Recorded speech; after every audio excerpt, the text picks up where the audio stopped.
Did you know that this year, YouTube on TV, not even the YouTube mobile app, is the most watched app of anything in the entire United States? I did, because all of the conversation I've been having is like about second screens, right? And this idea that a lot of us consume YouTube as our new TV, and we have it on passively as we do things, right? Like every time that I cook, I have to have something on from YouTube on. Yeah. Or it's like even that meme that says something along the lines of, spends 20 minutes trying to find the right thing for YouTube and then spends like 1 minute eating. I'm guilty of my main media consumption is previews on Netflix. I just swipe through them for hours. On previews? Like, you know how they show that little trailer for every, like I can't commit to a single show on Netflix. And so all I'm doing is just watching the trailer being like, it's kind of mid. I mean, YouTube and social, right? Like as the new TV. Mm-hmm. Does this kind of make you think, was Quibi ahead of their time a little bit? No. No, they still fucked up. They did. I don't like the idea. The idea of 12-minute shows or whatever it was. It was like these bite-sized shows. And I don't know if it's too long. That's too long. Yeah. The craziest thing to me was the reason they said it was like, hey, if you're in line for something, you can just open this up and like watch this. I'm like, no one's going to be watching a show, like a legitimate 10-minute, 12-minute episode. It's like while painful. They're in line. It feels like it's painful to watch on your phone too. Like it's just a little too long. Because like if I'm in line at P. Terry's, right? I'm in line for P. Terry's and I got... Should you be going to P. Terry's? No, I shouldn't. I was going to say McDonald's, and I was like, the one, I haven't been to McDonald's in years, but if I said McDonald's, you would have flamed me even harder. So like I just took the alternate route. I was just making sure, you're training for stuff. I'm not going to P. Terry's. Good friends hold each other accountable. Because I go to P. Terry's when I've had a few too many on a Saturday evening. I'll go to P. Terry's on Sunday. P. Terry's is the move when you've drank. Yeah. Yeah, you get 2 burgers. The fries just hit when you... This is not a sober podcast. At least not for me. I was saying... You actually are extremely sober. I was going to say, my mom's going to hear this and think I'm drinking now. Okay. I do not drink. That actually is a slap on the wrist in the Cuban family. Yeah, it is. No. It is. Well, tell me about social shows, man, because I mean... Well, I feel like you were going to go somewhere with that. Were you just kind of using that as the opening hook? Yeah, I'm just trying to give the people a reason to pay attention, So if you're still with us, cool. Stick around. It's cool. It's going to be great. No, but I do think there's something there for a lot of brands, right? To understand that the second screen. I think there's 2 opportunities, though. The first one is launching your shows and having that side of it, but then streaming as well. Not only that, I just think people need to look at the next 3 years of media consumption habits and use that to dictate your content investment. Most of these brands are so behind. They're like 6 months. They're just starting to figure out like, maybe, a short form video has to have a hook. Or else like maybe that's why it didn't perform. Like I still think hook testing is not known to a majority of brands, and they rely on agency thought leaders to do that. And it's so crazy because this is just abundantly obvious, right? Like that a good piece of content can die because of a bad hook. And yet time and time again, we'll see like good bodies of the story kind of go unnoticed because the hook was just like someone walking with no text and no trending audio, nothing. And it sounds crazy to say this, but we're still so early. I had 2 or 3 people comment I posted on Twitter for the first time in months, I feel like last night, because we're pushing cut 30, and it was like a screenshot of my notes app, and somebody was like, what's a hook, or like what's a title hook, or they were asking something specific to hooks. And I was like, this is crazy. Like no, he said, I've been seeing people refer to or talk about hooks. What is a hook? And it feels like he's trolling, but I could tell that he's just being sincere and like he literally doesn't know. Yeah, which just shows like we're still so early. I know it feels like there's so much content out there, and there is. You're battling for attention from every platform, not just Instagram. But there's still so much room for growth on the short form video side. Absolutely. So what I want to jump into is this idea of brands launching social shows. So this is why brands need to launch social shows.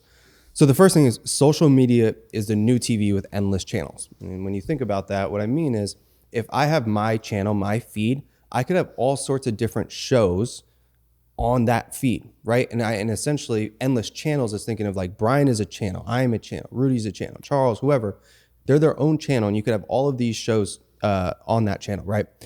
The problem is the attention is scarce, but the content's unlimited, right? Every single day you're battling against every other person that posted a piece of content, and your content has to exceed them, or you're just getting lost in all of the noise. But that is also why brands should launch social shows. That is the opportunity, the fact that attention is scarce and the content is unlimited. The reason why is because shows create familiarity, and familiarity creates expectations. Those expectations then form consumption habits, which is what you just talked about, right? So let's go over a clear example here. So, and I always I talk about this all the time. I like to start with extreme examples, then narrow down. But a great example is Hot Ones, right? It's so familiar to you, to myself, to Rudy, to whoever, that we always know what to expect from an episode of Hot Ones. There's never a time that you watch Hot Ones and you know, hey, when people get to the bomb, they're going to be, they're going to be fried. They're going to be you're going to be laughing. Yeah, there's always expectations, and that's the goal, right? Because if you can create the expectation, then you'll form a habit, and that habit then forms a fan. There's a reason why everybody will watch Love Island or Bachelor or Fear Factor back in the day. It's like we knew what to expect from every one of those shows. We knew what we were going to get from it. Now, the key and the difference that you have to think about now is creating those kinds of shows, those short form shows for platforms like Instagram and TikTok. But the thing that I think, and like I kind of got some heat for this a few weeks ago, I made a post that was like, hey, this is why your brand needs to launch a social show. And I was talking about BK Coffee Shop, Brooklyn Coffee Shop. Went super viral, but there was two sides of the community, or like two sides of the coin of people commenting. Either some people were like, oh, we got to launch a show now. Fuck, I'm tired. And there were some people who were like, yo, I've been thinking about this. Like I've wanted to do this. This is awesome, right? There was two sides to the coin. What I didn't cover in that post was there's levels to it, right? There's beginner, intermediate, and advanced when we talk about social shows. At the basic level, and we're talking about beginner social shows, you can create social shows around challenges, interviews, trivia. Like think Man on the Street. Man on the Street is a social show. That dude that does, what do you do for a living? Or that Hard Knocks guy that's like, how did you get rich? Or whatever it is. Oh, crazy. Those are social shows. Right? Like we always know what to expect in what we're going to get out of one of those shows. He's just repeating the same format over and over and over again. He goes up to a random guy or girl, goes up to him, asks him what they do for a living. They answer, they have dialogue. Like that's it. You know what to expect of it.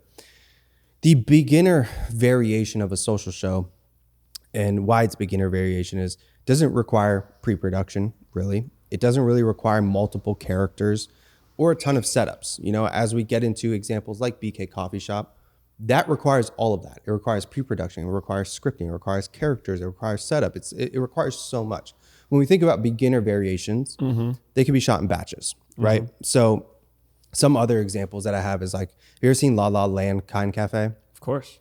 So they're really, what a sugar bomb. Have you had their stuff? No, I've never had their stuff. And you're going to get diabetes if you get too many of those. Really? Straight up. I mean, is it on some like Dutch Bros shit? Yeah. Kinda? Yeah. But I mean, it's crack. Don't get me wrong. It tastes really good. But they have did they do the croissant cookie? I think they did. I don't know. Did they invent that? I don't know. If I answer this question, I'm going to get exposed again. I'm going to get exposed again. I'm going the to just leave it at, I don't know. Comments are going to we'll be talk about this offline, my man. Yeah. Alex changed his angle on the pod. We can't even be talking, like, I'll talk about a social series we're doing that you might clown. I don't know if it's going to be up your alley. Are you going to talk about it today? I'll talk about it today. Okay. Yeah. But if you look at La La Land Kind Cafe, right? They have a show called Drive By Kindness. If you look at their TikTok, I think they have 2-3 million followers on TikTok, right? They go absolutely crazy. All that they do is they drive around and they like give people compliments, right? Like I pull up to folks. I pull up to Brian, I'm driving and I'm like, yo, nice kicks, like something, right? Like, that is the entire show. What's cool about it though is if you read they're all about spreading kindness. Yeah. They're a cafe that spreads kindness. And so when they think about Drive By Kindness, it's a series that amplifies that overarching narrative, which I think is super important. Now, the other example that I would like to talk about is our homie Matt Choi. Our homie Matt Choi does a really good job of creating a interview series that's very on. Well, he has two actually. He has two social shows that he does over and over again that I really like. So the first one's a challenge series where he creates the 1 mile challenge, right? He invites you, he invites me, Rudy, whoever. They meet at the track. Rudy's kind of fast for like a mile related runs. He's fast. Or you can just keep Sprinter, going. No. Yeah. So what he'll do is he'll meet up at the track. He'll invite somebody, sometimes an influencer, sometimes a regular person, and he essentially challenges them to try to beat a specific mile time, right? He's done multiple with like this guy Brad, with all sorts of influencers that have gotten millions of views. It's a great example of taking a challenge and then making it specific to what he's known for, right? He's known for running. He turned this into this killer series. He does it like once a week, maybe once every 2 weeks, depending on how busy he is. But it's a great example of something that's simple, scalable, and repeatable, which is the key to any of these series. When you think about it though, after you watch one episode, you always know what to expect. There's a gamification layer where you don't know if the person's gonna get their time until the end of it. Like it's super sticky, it's super retention based. He also had the other one where he would like pretend to kind of meet up with people on the trail and like do a little interview, right? They would kind of run like 2 miles together and kind of do this little interview. Another great example. And it makes it a staple for your content strategy when these shows are kind of part of your content pillars, right? You always know how to shoot it. Like that's what anytime I'm pitching ideas to brands, I'm just like, you know, it's very easy to be like, oh, we need 30 net new ideas. But if you have 2 shows and you're creating 5 to 6 episodes a month, or 5 to 6 episodes a month, like that knocks out 10 to 12 pieces of content every single month. Like, and that's such a better place to operate than having to create 30 net new ideas. Yeah.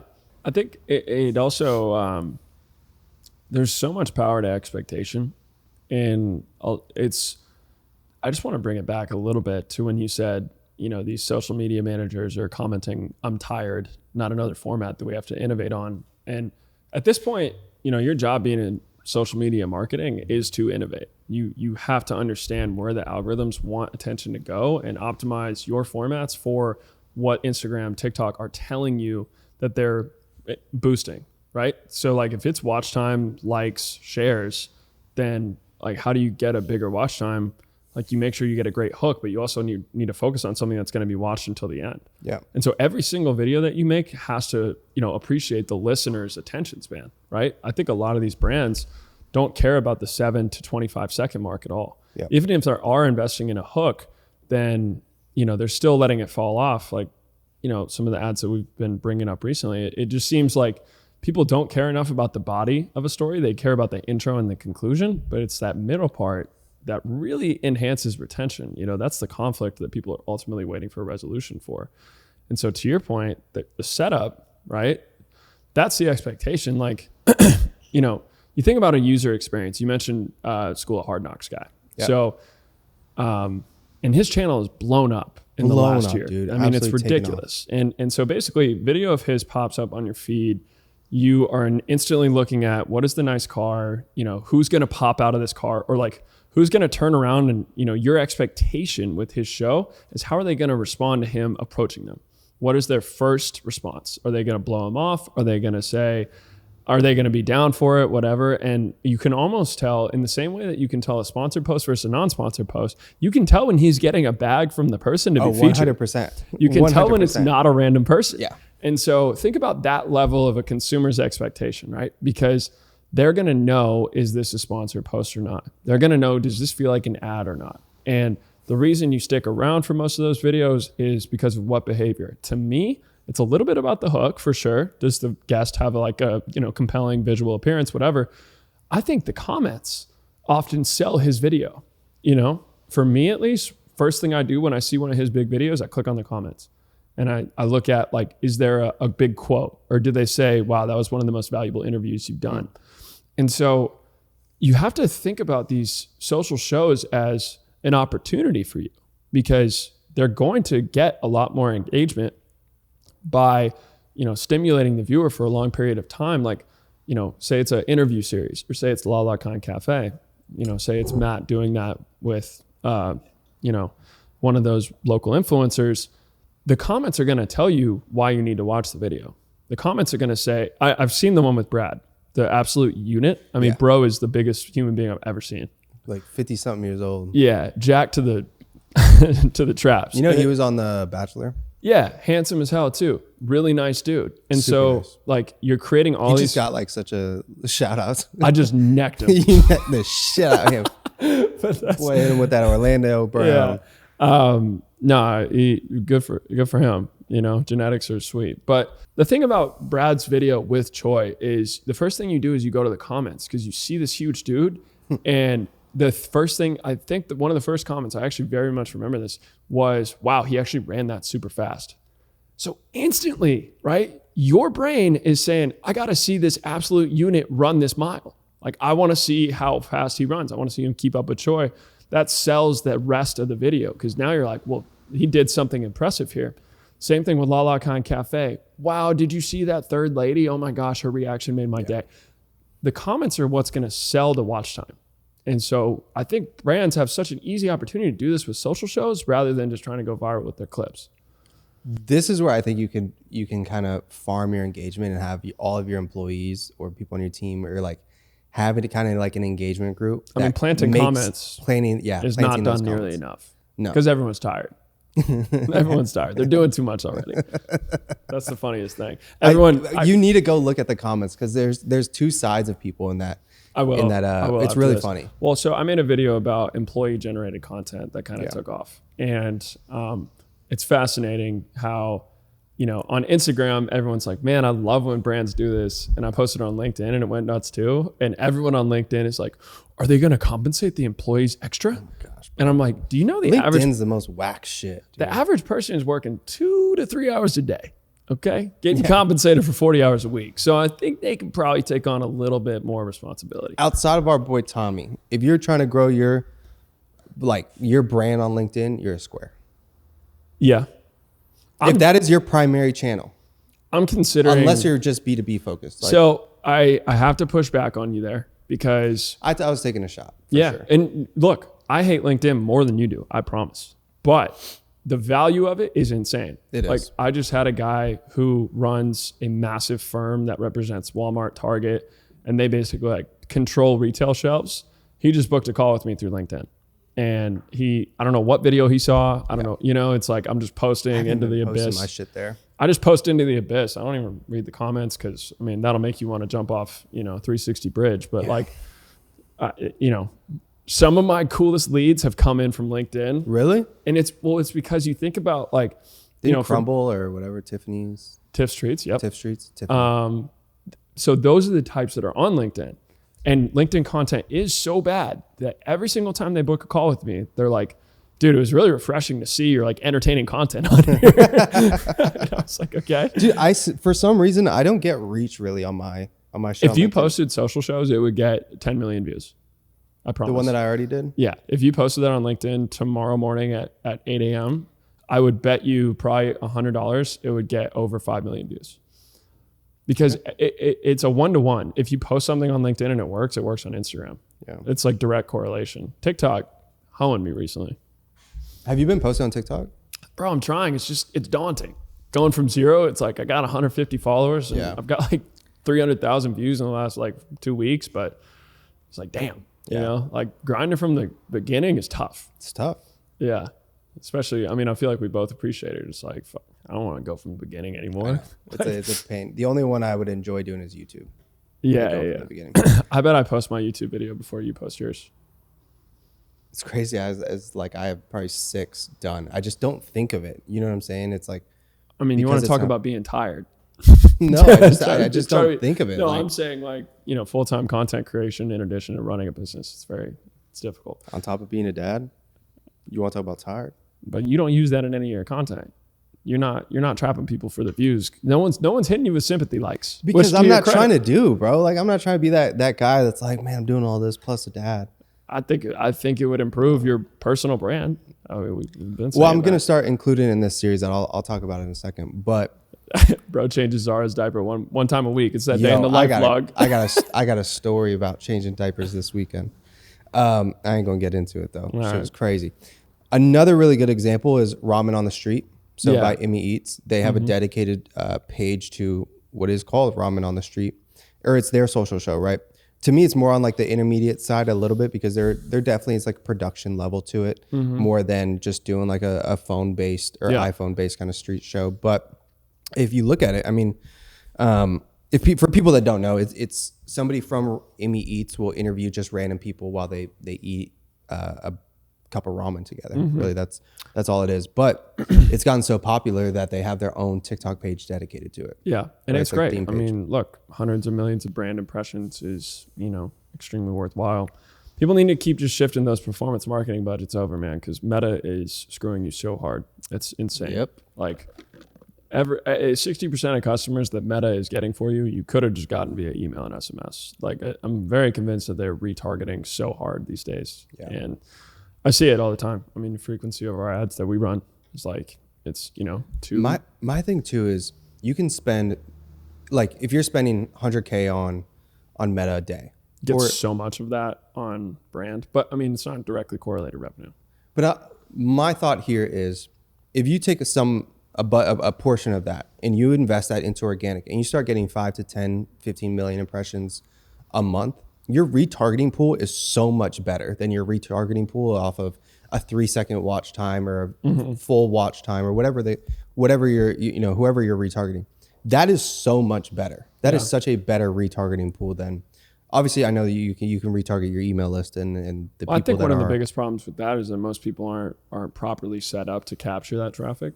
So, they don't have the right pop-up. They have an A/B tested a pop-up. They have an A/B tested their intro offer on their welcome series. They haven't, done a lot of things to make sure that they're taking advantage of the ability to retarget anyway. It's just crazy to me. Like I don't have a 20 or 30, like I don't spend $20,000, $30,000, $40,000 a month on content. And the last 30 days, I've reached 4.4 million people. Yeah. And that was like a 2.5 week, spree. For sure. Because then I got tired. Yeah. You did get tired. I noticed. No, I got sick and all this bullshit. But you did hit a lick on your viral shit and then just came off it. So funny. The next variation is the more advanced version of a social show, right? So at the more advanced level, you're recreating variations of successful shows, right? And leveraging them as content pillars.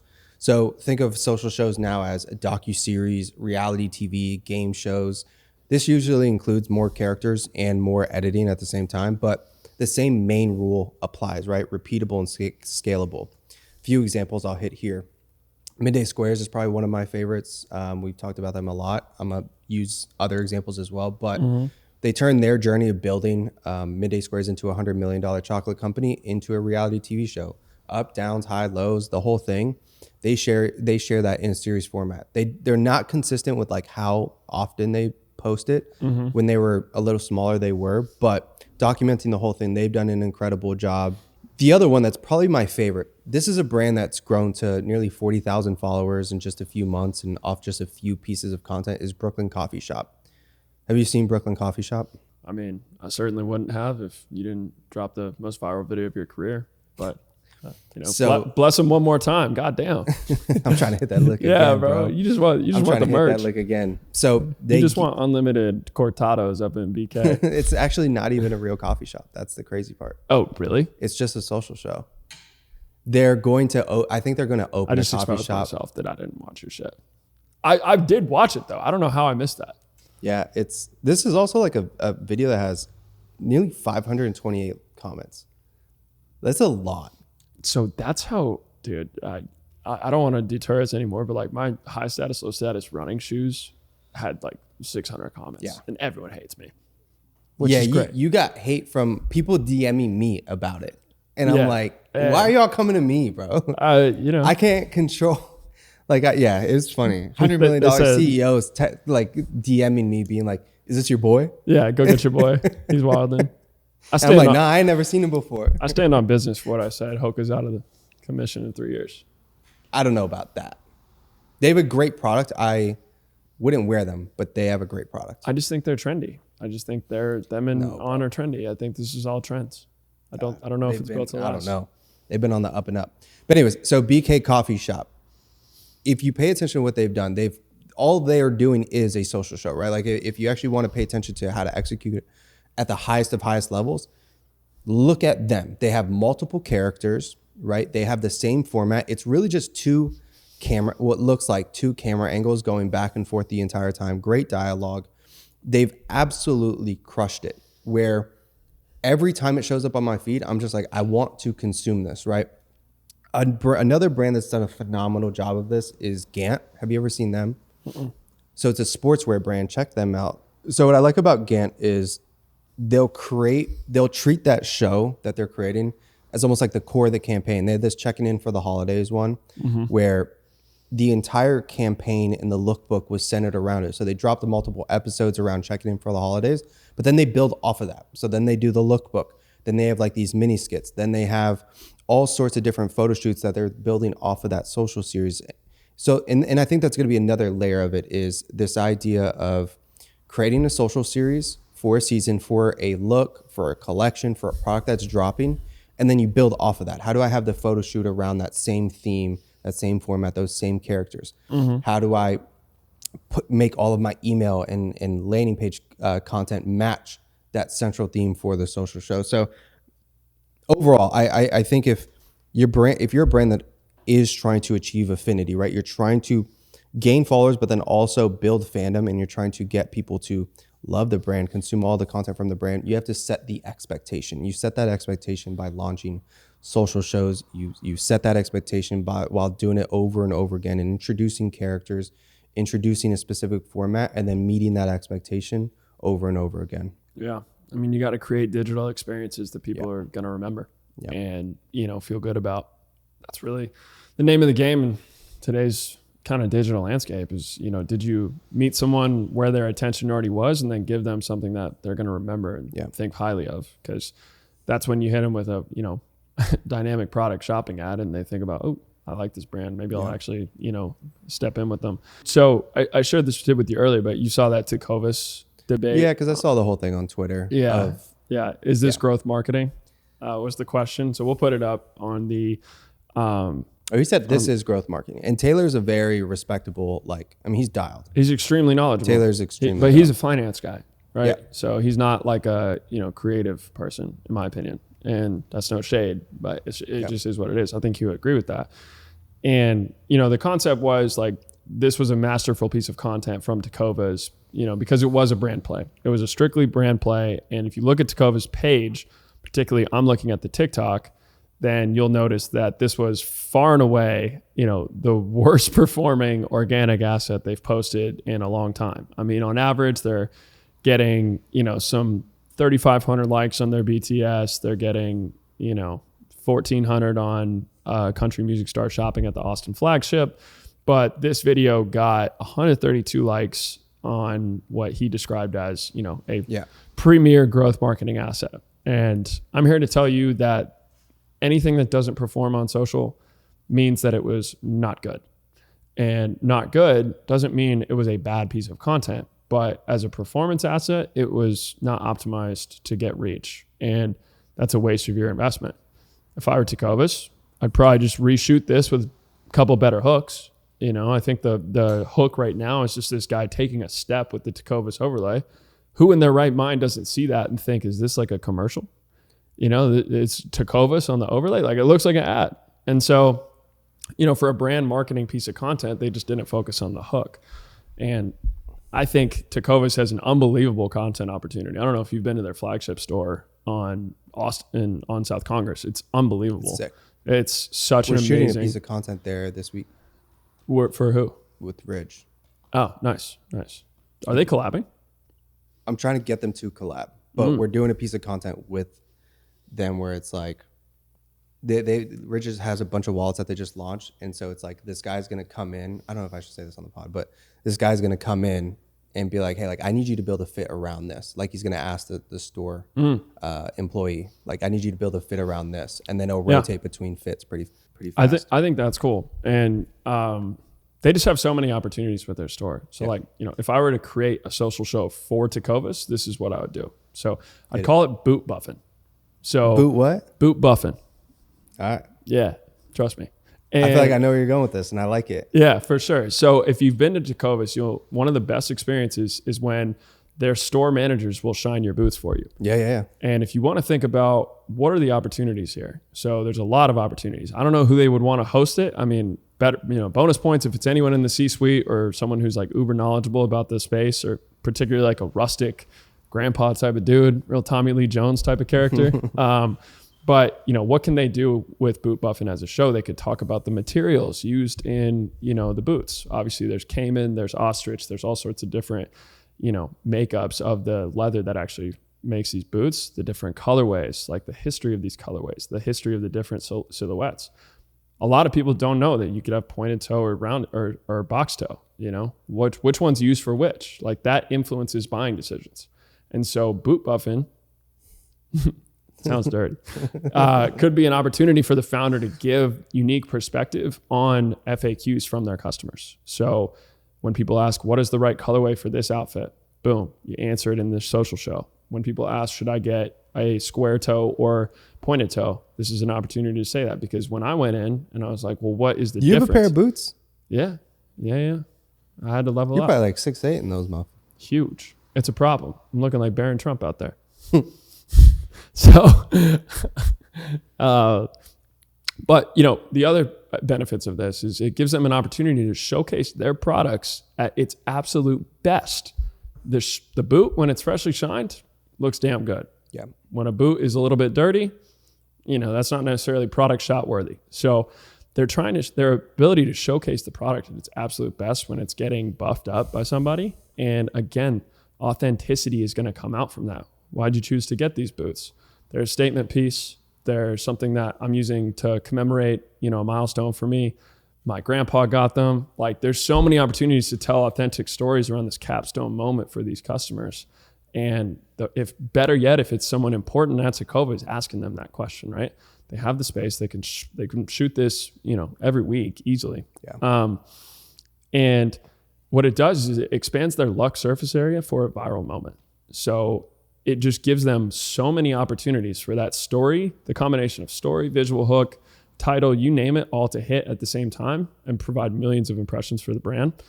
And, the last component here is you think about visual hooks. How do we make compelling visuals? Is there anything more visually satisfying than seeing something being cleaned, up close and personal? Some of the most viral videos on TikTok are that. Exactly. Cleaning somebody's lawn. Playing into that visual stimulation, ASMR. And so, such an easy opportunity layup for them that they could do. And on repeat, get millions and millions of views while telling really authentic stories. To your point earlier about La La Kind Cafe, their kindness series ties into their mission statement of spreading kindness. Takova's mission statement, giving their customers the best possible experience for Western workwear. So I love it. You got my wheels turning too. And when you think about, I'm sure you've watched Yellowstone. Yeah. Yeah. Boots are such a meaningful thing to cowboys or to people that like Texans that wear boots. For sure. If you can, ask some questions around like getting your first pair of boots and like who got them and like some of your first memories in boots, you're gonna have a lot of relatable moments, which again, like we have an episode way back, you should listen, subscribe and find it, that are talking about how important relatability is in virality. And so if we can like tack onto that and have some questions centered around, getting your first pair of boots and that moment that you got them and like who got them and some of your first memories in them and, getting your next pair and whatever it is, there's going to be a lot of people that share that on their stories and share it with other people because it resonates at such a deep level. 100%. I love the idea. Ton of emotional appeal. Would you call it tootin' boots? Boot buffing. I'm just kidding. Yeah. No, copyright. Takova's, you got to work with me to produce it. So big news for y'all if you're still tuned in. So we're going to be throwing a couple of events during South by Southwest. Are we? Yeah. This is news. The only way that you're getting invited is if you comment on this video, your favorite thing you liked about the social show segment. So, you got to tell us what resonated with you, what takeaways you had, and that'll actually we'll reach out to invite you to the event. It's going to be somewhere between March 7th and March 17th here in Austin, Texas. Are we doing this here at the office or where are we doing this? Nah, I got it, bro. I'll figure it out. I'm down. It's going to be dope. We already have some really cool stuff happening. TikTok's sponsoring a couple of events that I've got going on. And I still think Ben wants to throw Marketing Madness. So that's how, if you want to come to one of our events, just leave that comment, like, subscribe. We are only sending DMs if you're subscribed. YouTube tells us. They give a little red icon when you leave a comment if you're subscribed or not. So we're only going to DM people subscribed. If you want to come to an event in Austin, March 7th through 17th, those are the rules. Otherwise, we'll catch y'all next week. All right, y'all. Peace. Peace.